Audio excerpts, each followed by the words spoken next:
light. This is what we have. This is what we have. And where does that come from? That comes from Yahweh, from Yahweh Eliam through his son Yeshua. And I can speak this boldly because no human being ever told me that they believe this or show me some book that is in, and I read that book and I hold on to it and go around walking with my chest up high as I believe. Because believing something is totally different from knowing. Believing something can be a concept that you derive through solidity, through the interpretation of different scriptures, the interpretation of different people's different individual ideas. Truth, or full truth, is a direct information, a direct word that comes from Eliam himself through his son Yeshua. And there is no way that you can take from it, and there is no way that you can add to it, because if we should take the full truth that comes from Eliam and then we try to add to it, we're saying that we're smarter and we have more intelligence than Eliam. Who is Eliam? Eliam is the divine creator, the great cosmic intelligent entity. That great intelligence that creates everything.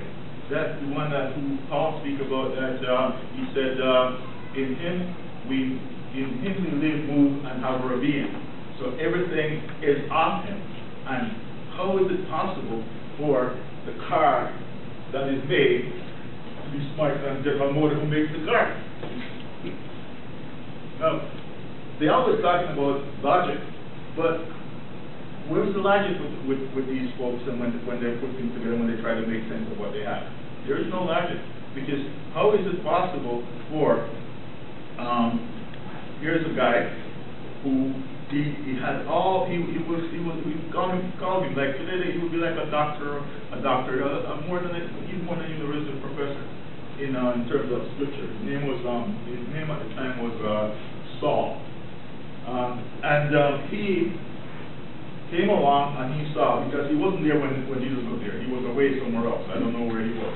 And he came along after he was risen, and his followers, those were the early disciples and the converts of Yeshua, was doing their thing. And he came along and he decided that it's causing a problem for the speaker of council and for the rule, and it's probably will get Rome upset and speak them up. So he decided that they're going to do something about it.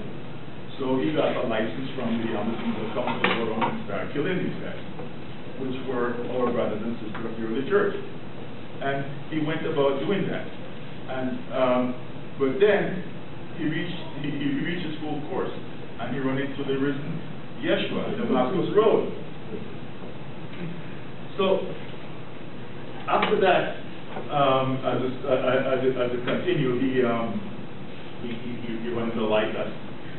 The light was so bright that he fell off, whether he was struggling or not. He probably like, if that was me and I ran to that light, I'd be so scared that I would lose the strength in my whole being. I would just pass out anyway.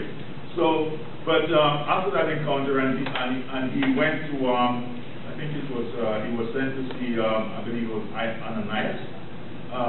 He went to see Ananias, and because that was who the Spirit of the risen Christ sent him to. Now, listen to the situation now. We have gone to the church. I've gone to the church, and many of us have gone to the church where you have the minister. He's dressed in his fancy suit and so on, and he's a prophet. He's a healer. He's all of these things. And but when Paul ran into the risen Yeshua, Ananias did not come to Paul and said that I am Ananias and I'm this and I'm that. No, and Paul did not go to Ananias and said I am Paul and you're supposed to do something for me. No, the risen Christ went to Ananias, tell Ananias that Paul is waiting for him, and then the risen Christ went to Paul and said Ananias is coming. No, isn't there a difference here than what we are seeing today going on among us in Christendom? No, take a good look at this whole thing. So, if we really look at it carefully, we will see right from that point why when I say to you that Mr. Lloyd is our seer prophet, and I listen to what he says, and I do it, and it works. It's not because he come and tell me that he is. It's not because he's a nice guy, right? In fact, I'm not impressed by nice people anyway, because human being, with human being, you're only as good as your last mistake. Right? And if you don't believe me, you'll find out one of these days that you haven't found out yet. Everything is good. Everything is good while you can pay your bills. The day you miss one payment, then you find out how nice people are. But yeah, that's a funny one. But when it comes to the Father always speaks for his servant. No true servant of Elian speaks for themselves. If you notice, even with Yeshua, Yeshua did not tell John the Baptist who he was. Wasn't it John the Baptist who told Yeshua who he was? His apostles. Did he tell his apostles or his disciples who he was, or is it that they know, and he said that no one revealed what the Holy Spirit? Right. So these are the things that we have to keep in mind when we are looking at the full truth, and we're looking at what it is that makes us smile, what it is that makes us grow, what is it that people who are out there is wondering what it is that we have. What it is that we have is something different. What it is that we have is actually, if you want to call it a modern day resurrection, if you will, because I know for a fact that before I found out, I discovered the hidden truth, I was like a walking dead. I thought I knew everything.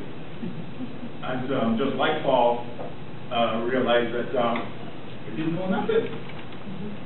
Because we cannot learn truth from a book.